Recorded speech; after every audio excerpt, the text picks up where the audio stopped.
Outlier. My name is Kate Miller, and this is my lightning talk. I am a social scientist and a biostatistician, and for over 20 years I've worked with clinical research teams from many fields of medicine to design studies and publish the results.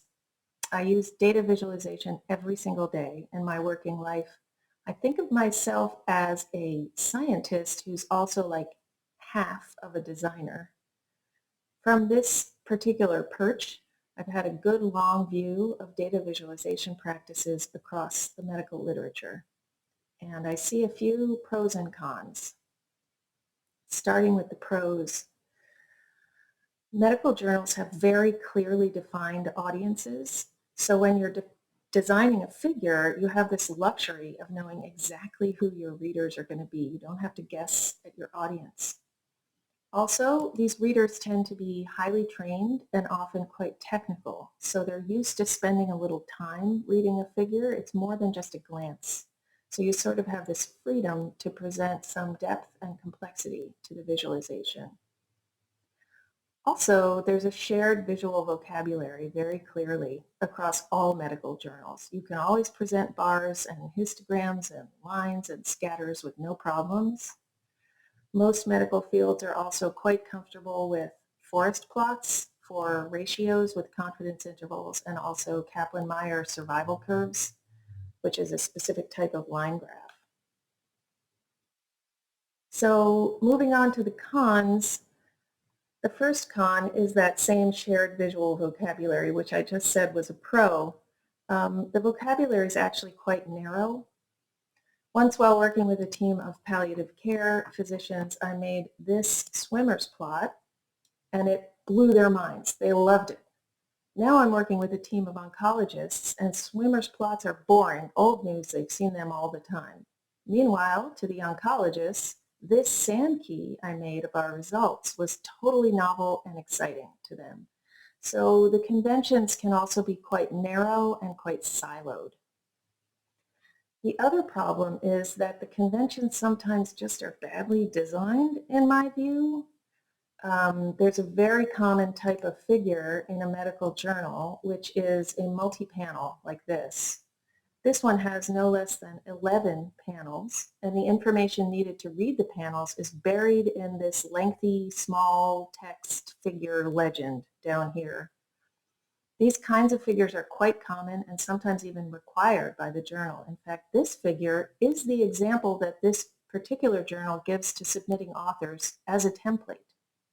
So in that case, I feel that you're required by the journal to make a design choice that I would call very cognitively inefficient. As a whole, most medical journals are quite resistant to change in figure design. There are some excellent counterexamples, vibrant journals that are really pushing this, but overall I think the peer review process is inherently conservative. Every single time that I submit a manuscript for publication, I try to push the visuals just a little bit. Let's try this in this journal and see if we get away with it. Sometimes they get published, which is a small victory, but often a reviewer will be unfamiliar and say, take it out. I think about how newsrooms are so dynamic and vital now in data visualization. They have these huge graphics departments and they really innovate, and I am jealous. Medical journals on the whole just don't have that same culture of change. In conclusion, I'd love to say that these clinical researchers that I work with are smart, good humans. They practice medicine and they do clinical research, and Lord knows they don't need anyone telling them that they have to become experts also in data visualization. Rather, there are people like me who try to provide that expertise. From my experience doing this, I believe that the strongest contribution design thinking can make is with the principle of effectiveness in visualization, which I think of as mapping the most important content to the most salient visual channel. The good news is that every study has to identify its most important content up front.